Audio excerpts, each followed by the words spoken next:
Welcome, everybody, to the Beer Guys Radio Show. Thanks for coming and hanging out with us, having a couple of beers and some conversation. I'm Tim Dennis. Brian Hewitt, how are you doing? I'm doing good, Tim. I'm doing good. How's it going? You know, I'm fine. Yeah. So it's cooled down a little bit here in the Atlanta area, and I'm enjoying that. But as is tradition, Brian, as it gets colder, it reminds me of the winter, and I despise winter. So I get a little irritable, not because of the weather now, but because of what the weather will be. It's harbinger, I believe the word is that I'm looking for, but I'm making it through. You know, it's cold weather is prime drinking season. So, you know, that's the catch-22. The beers this time of year are great, and they just keep getting more greater as the year goes on. But that's the one silver lining for this horrid season of the year. It's brutal. Yeah. So Nate, not a fan of fall. Not a fan. Nate, how are you doing, man? I'm doing well. You know, Tim, the more you despise the cold weather, I think the sooner it's just going to get here. So yeah. Keep it up. You know, we'll get through winter. We'll march right back into summer before you know it. Bringing it on there. Bring it on. You know, I love this time of year, you know, when we're dipping into the 60s. It was actually like 59 degrees here a couple mornings ago, and then we're mid 80s in the day, 82ish. It's gorgeous, just absolutely gorgeous. It's wonderful. But when I get up and it's a little chilly, you know, that 59 in the air and it's a little chilly, that makes me a little irritable. But I'll make it through it, guys. I'm tough, and I will make it through. I think the mid 80s are ideal, like low 80s are ideal when there's air movement. Because I realized I go outside, I was like, oh, it's 72. I go outside and there's air, you know, wind or whatever. I'm like, oh, it's a little crisp out here. A little brisk. But when you get it at like 82 and it's a little moving around, I'm like, this is perfect. This is fantastic. So, yeah. Yeah. And, you know, to be totally hypocritical, sometimes through the whole winter, I won't even wear a jacket. I don't like that either. So I cry about it. It's like, have you seen the meme of the guy driving his bike down the road and he sticks a stick in his own spokes and crashes? That's me. That's me in cold weather. That's you, Tim. But anyhow, guys, let's talk about some beers this week. Brian, what do you have on tap this week? So I started off with a Weihenstephaner Fest beer as my pregame. It is Fest beer season. We are in September, so I'm happy to break the seal on that myself with a Fest beer. I have moved on to a collaboration between Equilibrium and Parrish called Ghost in the Laboratory. This is batch 3 of that.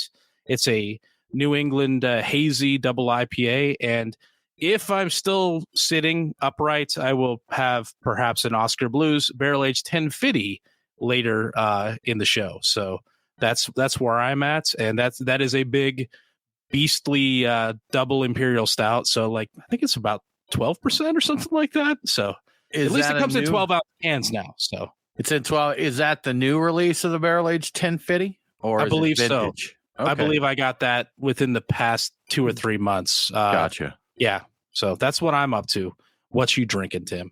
I have got, and this is in the theme of some of the news we've got here, and this is one for the homies, I'll say, but from Terrapin, I have their double barrel aged red ale. And have either of you guys had this one? I've had it. Yeah, it's a good one. It's phenomenal. It's delicious. And, you know, there's chatter here. Some people like to poo-poo on Terrapin, but they've got some really phenomenal stuff. Wake and bake, you know, all of that. Or they do for now. We'll talk more about what's going on there in a bit. But yeah, the double barrel aged red ale, and it's just great. Just fantastic. Nice barrel note to it. The maltiness from the red ale. Delicious. Nate, what are you drinking? So I started out with my pre-show beer being from Elsewhere. It's Jest, which is their Czech dark lagers, just something nice, crisp, light to get the, you know, palate moving in the direction of beer. And then for the show, I'm drinking from Parrish. It's my last can of Infinite Ghost, and that's a double New England IPA. Nice. Brian, you know, you're talking about the cold weather beers. This double barrel red ale is perfect for a fall beer. It's rich, but it's not like a 14% stout. I don't even know what the ABV is. Okay, 12.7. So it's not playing around. It's not joking around here. But yeah, these are the kind of beers this time of year. And I don't even know how old this one is. I got it out of my cellar, aka closet. And so I don't know how vintage this one is. If that's one I gave you, I picked it up within the past, I want to say, couple of months, maybe 3 at this point in time. All right. Yeah, but it may have been sitting around for a little bit. I like that one. I think I picked up one from like a Total Wine, and I thought, you know what? I need more of these. And so I bought a 4-pack. I think I gave you a couple of them. Okay. That may be where I may have just not, I put them in the cellar and then, oh, hey, cellar beers. Yeah, no, they're great. I think I have one hidden away in my dead refrigerator, I think. Yeah. Okay. All right. Well, Brian, we're going to start with something a little crazy here. We know you and Nate like your cocktails. Yes. And it looks like, Nate, is this you or Brian on this? That's Brian. That's me. Brian. Brian, what in the heck do we have going on here in the cocktail? Yeah, I follow the Beer Guys Radio Twitter account follows Punch Drink. Their punchdrink.com is the website. They have a thing out there. They throw out a lot of stuff about cocktails and interesting things, and I'm endlessly fascinated with the stuff that they do. And yeah, they put out a lot of it. So anyway, I became aware of something called the Campari Shakerado or the Shakerado Campari. I didn't know anything about it. I think I've seen the term Shakerado before, but I didn't know what it was. And this turned out, I tried it. I saw what it was. I saw that it was really easy to do and not a lot of ingredients, which was like, that's an easy no-brainer for Brian. Brian doesn't like a lot of ingredients, a lot of fancy stuff. So it's great for, if you got to like Campari. If you like Campari, this is something you may enjoy. It's really straightforward. It's basically 2 ounces of Campari with a reverse dry shake method. And I'd never heard of this before either, but you basically add your 2 ounces of Campari to a shaker with ice and you shake it hard for 7 to 10 seconds. This is going to cool it down. It's going to dilute it a little bit. It's going to aerate it a little bit. You strain it. You throw away the ice in that shaker. Then you put it back in the shaker and you shake it again for 10 seconds. And then you pour it into a glass neat. Nothing else in it. That's it. And the resulting drink tastes like more than just a Campari. It's like a proper Campari cocktail with other things in it. It develops this cool layer of foam on top of it that stays there, like the head on a beer. It doesn't go away. And it's wonderful. It really is good. Campari is great by itself. This turns it into something more. And they did say, I saw some stuff where you can add things like saline to it, which I haven't done. Or orange flower water. You can enhance it with that. And I don't know if you really need to do either one of those things. I probably will try it with a little saline the next time. But according to the article, you can try the same basic method with any other Amaro you have out there, but your mileage may vary. It just turns out that Campari really does well with this. And there's on their website, they've got like 4 or 5 other ones that they really recommend for it. So it's very cool. And so even if you don't like Campari, you may find another Amaro out there that you do enjoy that works well with this technique. So really cool stuff. I recommend trying it. And if you do, let me know. So it's Campari shaken over ice. That's what we just talked about, right? Shaken twice. Shaken once with ice, but shaken more without. Without ice. Yeah. And the idea is you're not going to chill it or dilute it as much, because if you shook it for the full like 20 seconds with ice, it'd be really watery. By doing it this way, you limit the amount of dilution. And I usually shoot for 7 seconds and then 10 seconds on the second one. So minimal dilution, minimal chilling, and it comes out. I'm telling you, it's pretty cool. It's okay. Yeah. All right. The power of science in your liquor. Nate, any thoughts on that? Have you tried anything like that? I've never heard of this before, but I can say I'm hosting a friend on Friday night, so we're going to try this. Maybe not Give it a shot. Campari Shakerado, but I've got probably 15 different Amaros in my house. And so, yeah, we're going to have to play around with this, and I'll report back next week. Okay. You should try the Campari, though, because it is pretty cool. I don't know if the other ones develop that head that stays there, but the Campari does. So the Party Nate likes Campari better than I do, so I'll let him sample that. Okay. Yeah. Try that one. So it's somewhat related, Brian. I was poking around on Twitter the other day, and I did see that Michael Tonsmere replied where you had said earlier you were going to try the cocktail inspired beers. Yeah. Or beer inspired cocktails. And I was curious, have you tried any of those yet? No, I forgot. I was out and I was going to get some. You need to get some Malta for one of them, and there's an espresso martini cocktail or espresso martini stout. Is the idea is basically recreating a stout with cocktail ingredients, except with Malta is kind of like cheating a little bit. But I was going to try it, and I was going to try some other ideas I have. I've got a Cafe Amaro.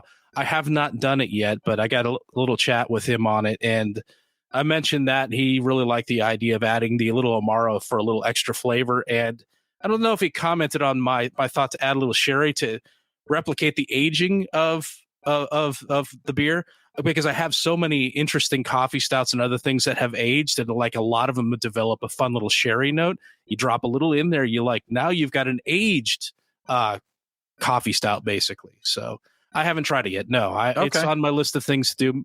I'd say maybe this weekend, but I think it would be a little tied up for a lot of it. So I don't know, maybe next weekend. Yeah.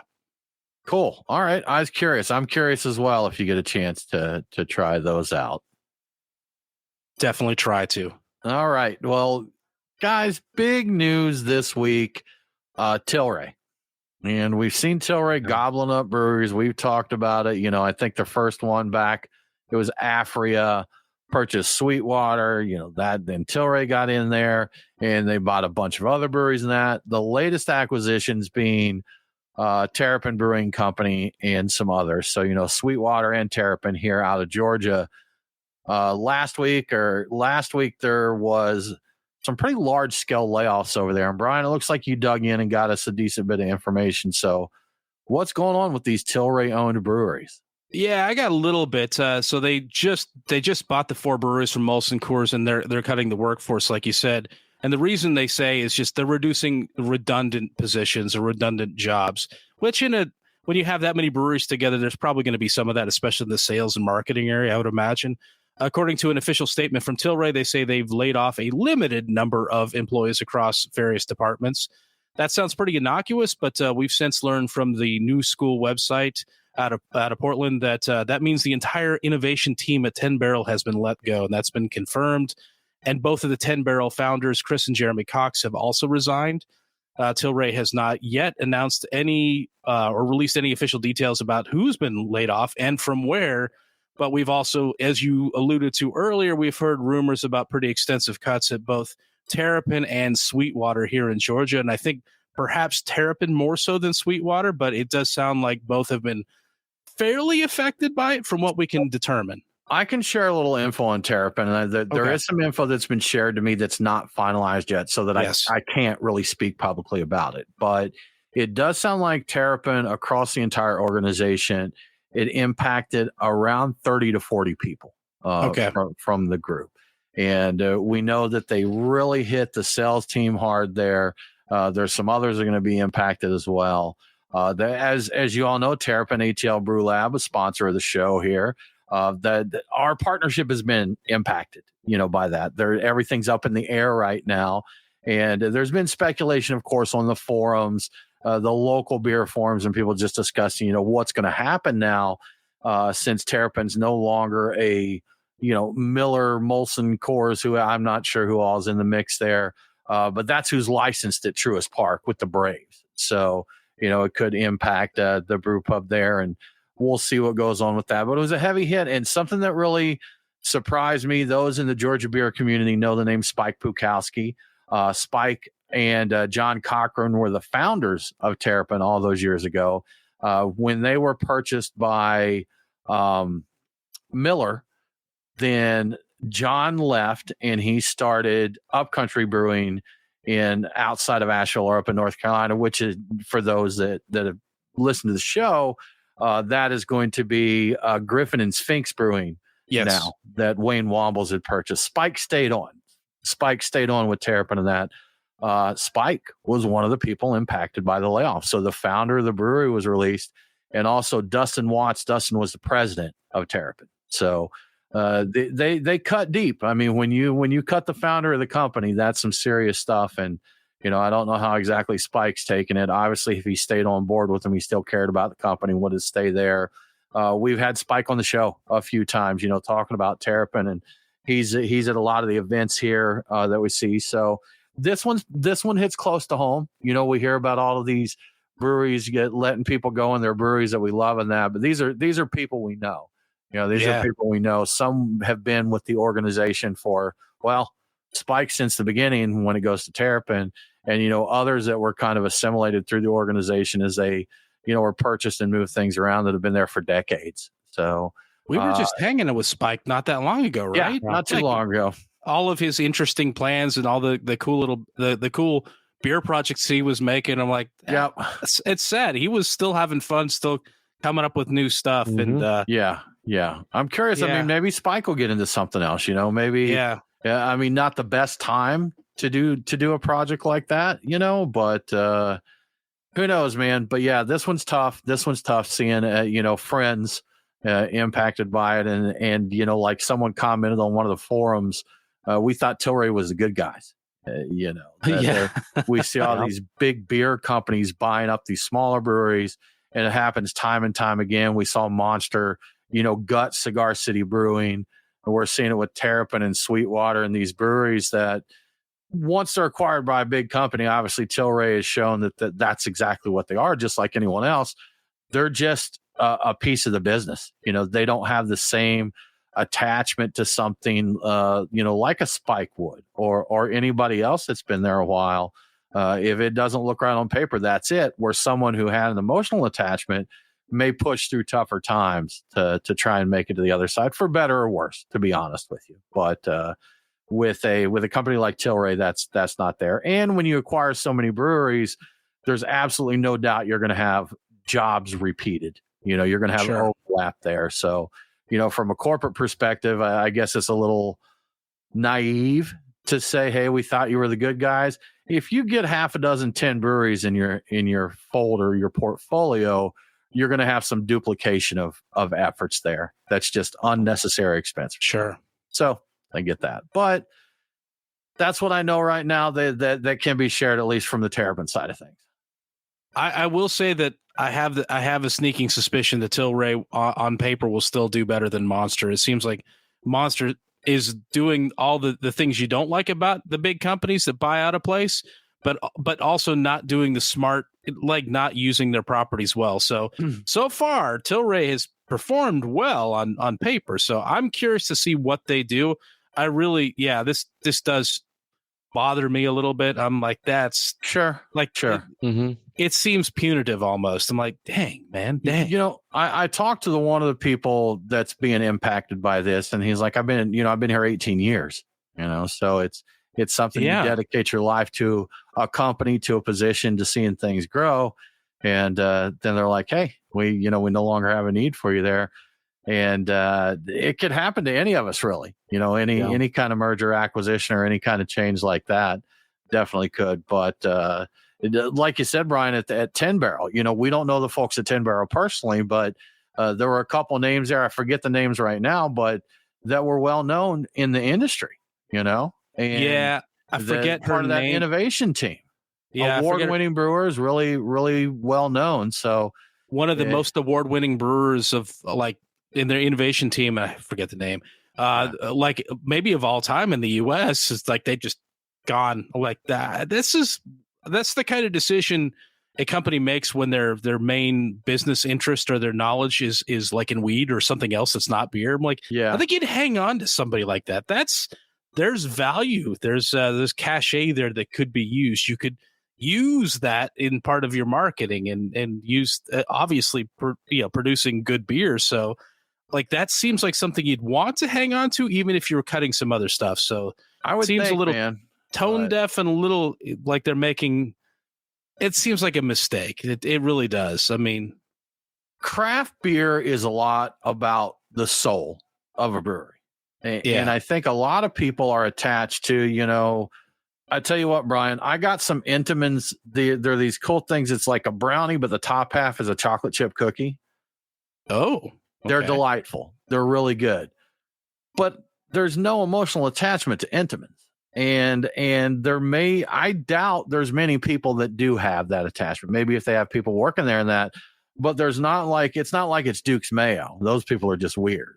Yeah. But with craft beer, every craft brewery has its fans, even ones that we may think are not awesome. There's people who absolutely love them and would be devastated to see them close. You've got your local breweries, and then you get something like you get a place like a Sweetwater or a Terrapin, and you've got people who talk about Sweetwater when they remember the old location, where it was like a construction trailer in the parking lot for the offices and the small operation when Freddie Bench was, out there slugging around, lugging around bags of grain.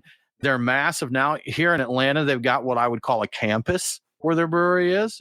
Takes up better portion of a city block. They have birthed an entire industry where they opened up at. But they were the small guys with two people there and working out of a trailer at one point. And there's people here that have definitely been with them through all of that, and seeing it change. It's just a punch in the gut. Craft beer, it's hurting our feelings a lot here lately, man. Yeah, it's been rough. We've been punched right in the feelings. We've been damaged. We're going to need therapy over this if this keeps up, man. Tanya Cornett is the name of the from 10 Barrel. 10 Barrel. Yeah, that's the award-winning brewer that I don't know personally, but from what I read, is possibly the most winningest brewer ever, or something like that. Okay. Apparently, you've really racked them up. So, that's seems like a weird mistake to make. I'm like, you want to hang on to people like that? I'm like, that's quality people, I think. So, anyway, I don't know. But anyhow, that's our Tilray craft breweries closing, mergers, acquisitions, layoffs. Craft beer continues to get punched in the gut. Yes. Every week, man. Every week.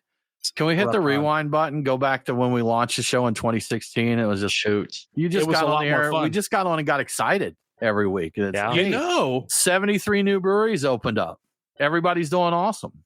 And I think that at that point in time, the hazy IPA had not really become a thing. Like, they existed in limited. There were some New England IPAs that were hazy, but I don't think an entire category existed yet in 2016 that for hazy at all. Especially for us here in Georgia. It would have definitely become. Creature Comforts was on episode 1 of Beer Guys Radio, and they were new kids on the block at the time. Mm-hmm. So, they came in with Tropicalia, and that ushered in the tropical IPAs. That type, but that's not like the hazy New England style beer.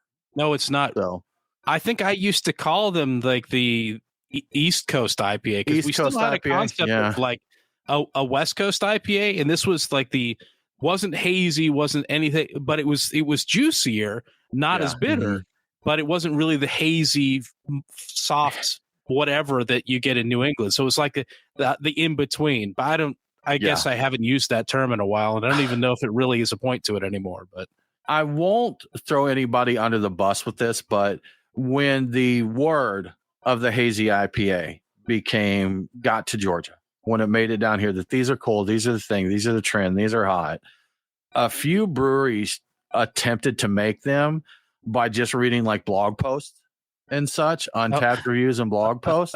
Yes, we had some pretty embarrassing attempts at Northeast IPAs when they first got to Georgia. Now I would say we do some pretty darn respectable examples of the style here now, but it didn't start off that way. And the same thing when the 15 minutes of brewed IPA was going. We actually went to a brew pub here that was one of the first ones that had a quote brewed IPA, and they served it to us, and it was a saison. Mean, unquestionably a saison. I'm like, hey.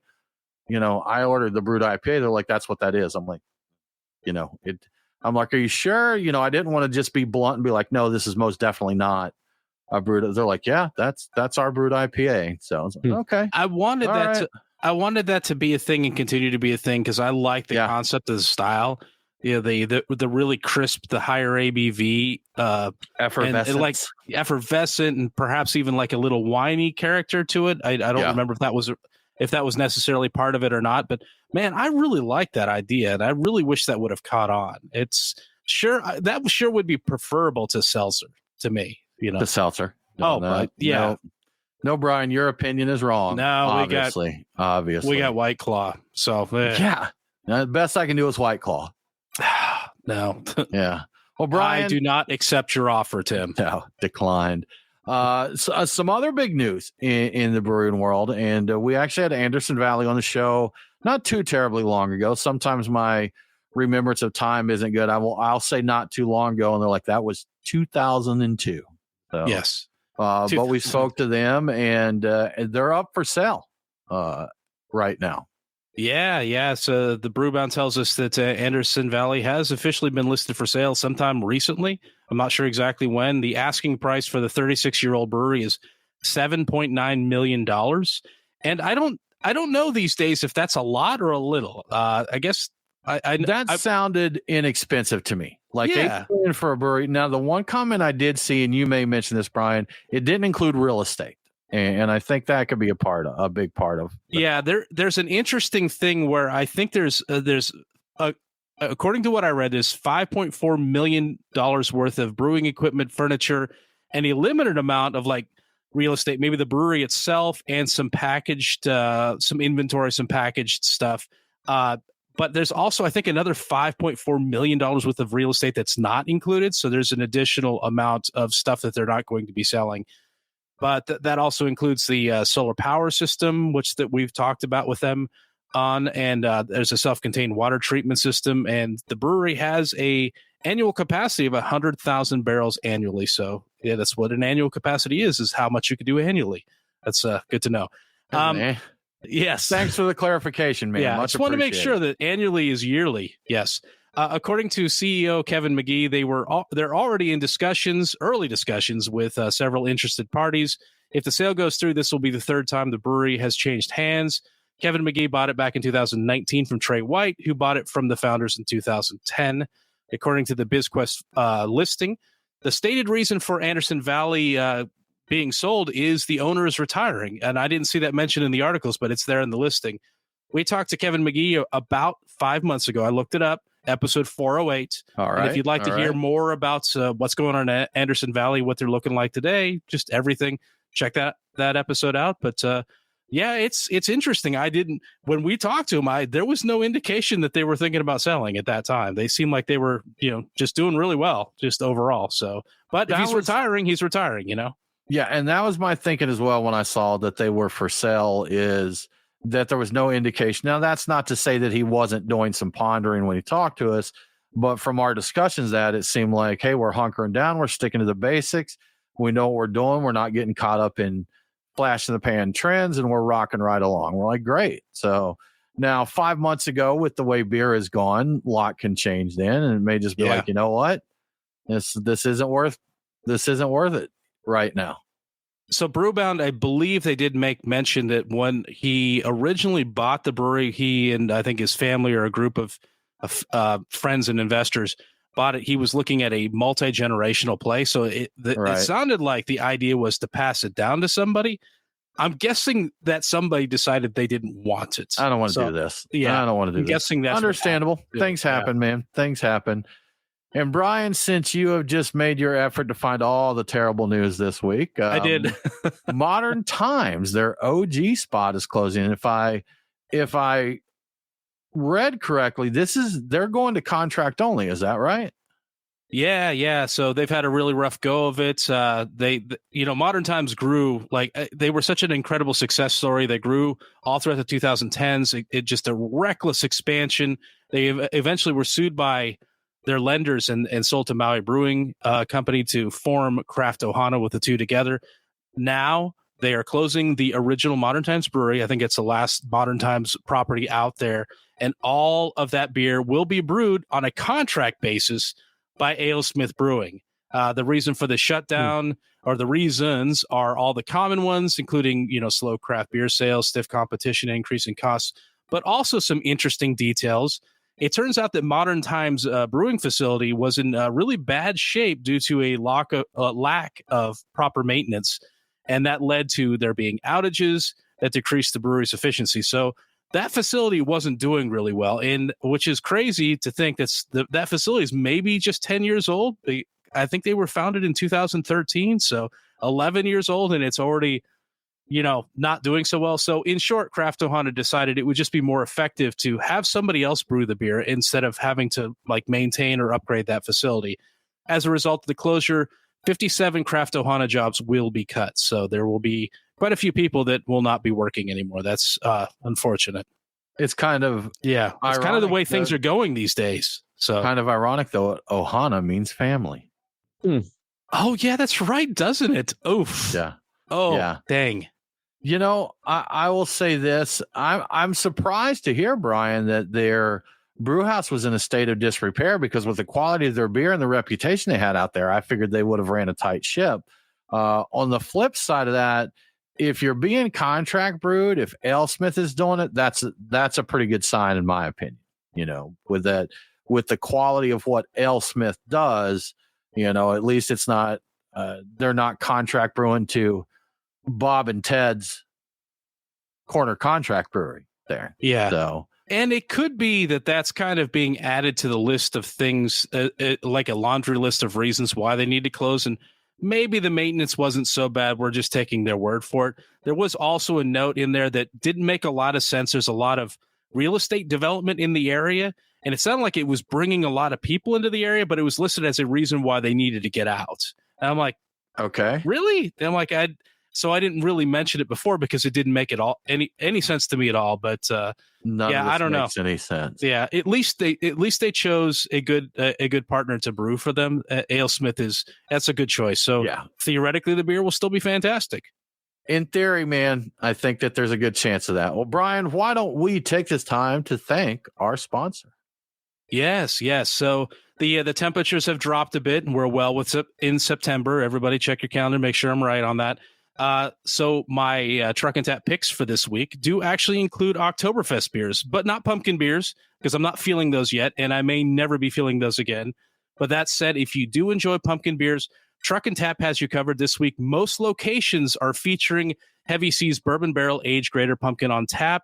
If I were going to drink a pumpkin beer right now, I would want it to come from a bourbon barrel. So there you have it, people that like pumpkin beers. But now for my beer picks for this week. At Truck and Tap Woodstock, I'm going with the beer we had when we dropped by this weekend, the Creature Comforts Change of Address, which is an excellent Vienna lager. It's just a perfect beer for this weather. In fact, I would be drinking one right now if I had one, but I do not. At the Duluth location, my pick is Reformation's Revival Oktoberfest. I've never had it, but the beer list describes it as malty, complex with notes of toffee and a hint of coffee, and that sounds great to me. At the Alpharetta location, I'm going to have to go with New Realm's Bavarian Prince Oktoberfest. It's a Marzen that I believe won our Oktoberfest blind tasting one year, so I always look forward to that. And finally, at Truck and Tap Lawrenceville, my pick is Untitled Arts Chocolate Malt Amour Pastry Stout, because like we like to say, stouts are for summer. And believe it or not, it is still technically summer, so stouts are still on. They're also good for fall and winter, but for summer as well. So there you have it. For all the latest details about events and beer and cocktails and food trucks, check out truckandtap.com. And thank you to Truck and Tap for your support.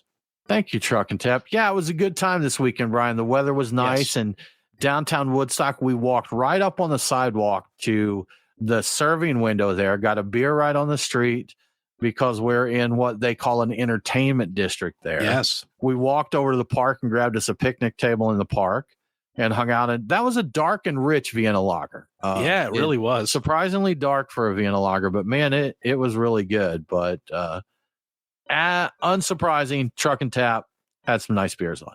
And that window was really popular. There were a lot of people hanging around, getting beers there. Yeah, that's good to see. I like seeing that. It is, man. It was lively down there. That's for sure. Well, Brian, we've heard all kinds of chatter about NA beer. Who's drinking it? Who's not drinking it? Are they growing? Is it impressive that their growth is what it is? Or is it not impressive? More news and some changing viewpoints on NA beer this week. Yeah. So some interesting new information from, we got new data from data analytics firm, the International Wine and Spirits Record, IWSR. I see their acronym pop up occasionally. Apparently, millennials are the driving force behind non-alcoholic drink sales in the U.S., not Gen Z, which is what I think all of us have been led to believe. It's Gen Z who's really into health and really into non-alcoholic stuff. So Overall, 13% of American drinkers report to drinking both alcoholic and non-alcoholic beverages. It jumps up a little bit for Gen Z at 15% of them report drinking both alcoholic and non-alcoholic beverages, but it goes up a lot higher to 22% when you get to millennials that drink both alcoholic and non-alcoholic beverages. As for Gen X, we're sitting at 11%. I'm part of the 11% that drinks both, but there's not many of us that do it. The data also suggests that millennials are pretty agnostic about their alcoholic beverages. They are the driving force behind non-alcoholic beer, non-alcoholic wine, and spirits. And their numbers are growing. In April of 2024, this April, 61% of American non-alcoholic beer drinkers were millennials, which is up from 45% in 2023.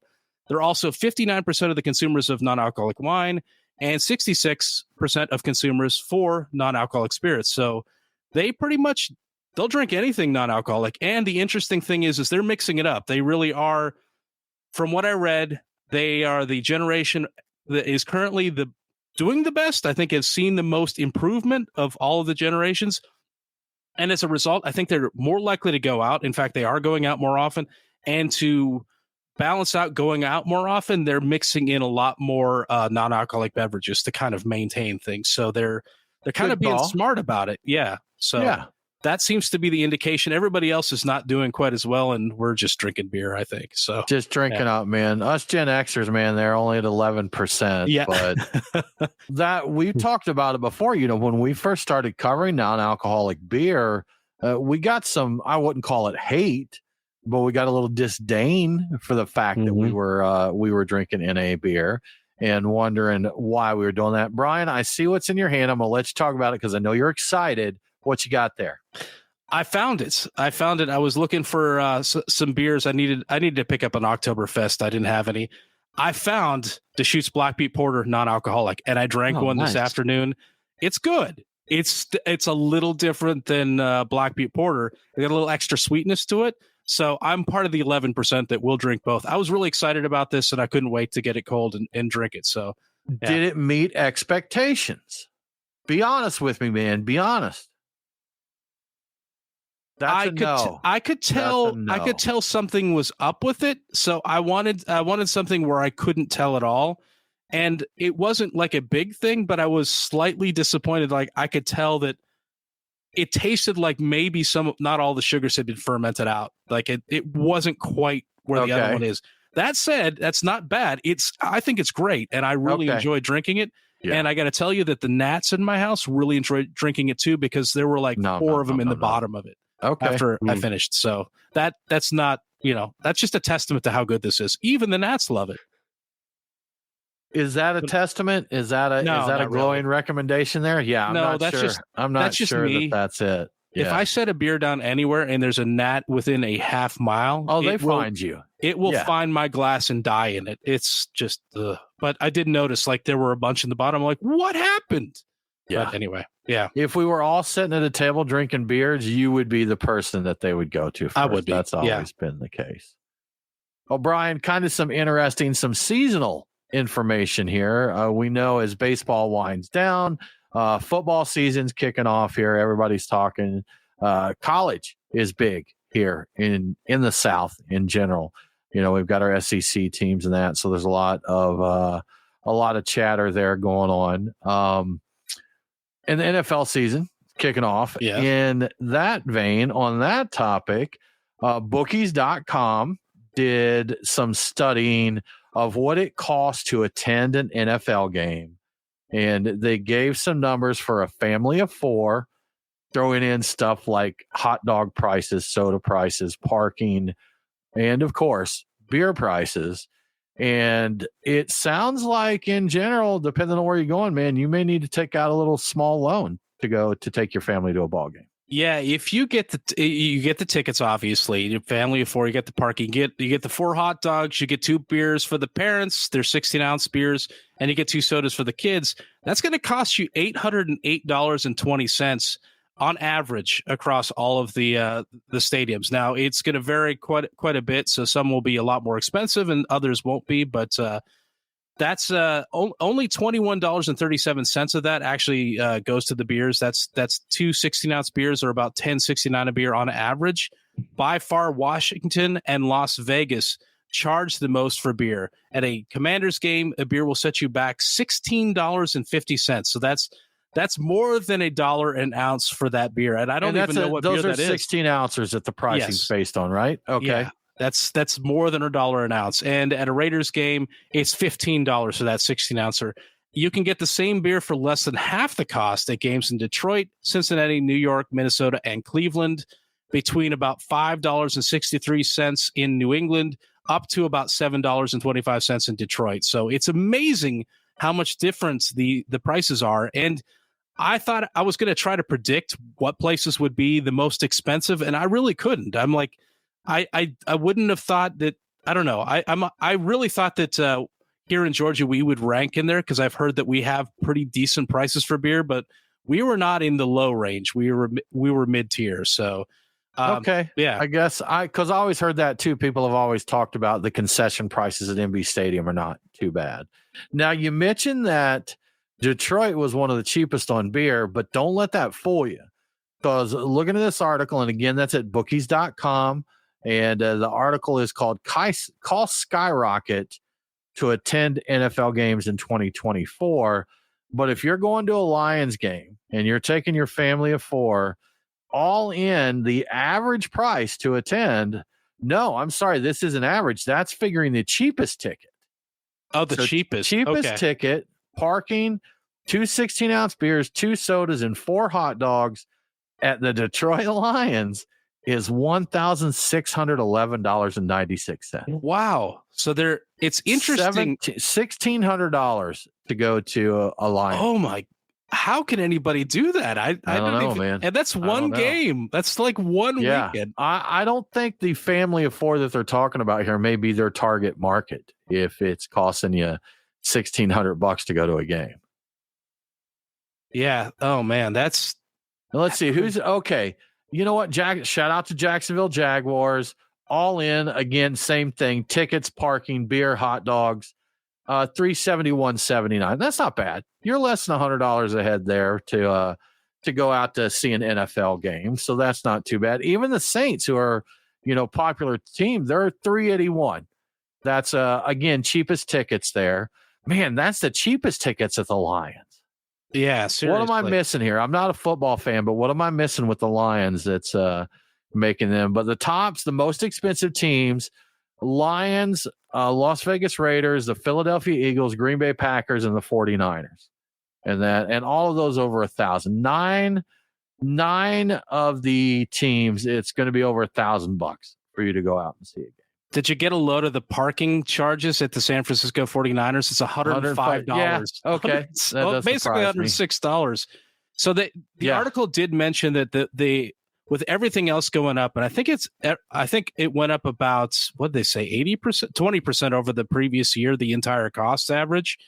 The actual concession price didn't go up as much as everything else did. So your actual tickets probably went up a considerable amount more. And the concessions, because I remember seeing the average for the 16-ounce beer being not too far off from $10 for a while. So actually, I don't think it went up by too terribly much, but I can't even imagine $1,500 for 4 tickets. Crazy. Speaking of parking, when I first moved to Atlanta, lived in an apartment complex down on the Chattahoochee River, Brian, way down yonder on the Chattahoochee. But my upstairs neighbor, his business is he owned parking lots in Atlanta, and that's it. He owned I don't know how many, but a handful of parking lots.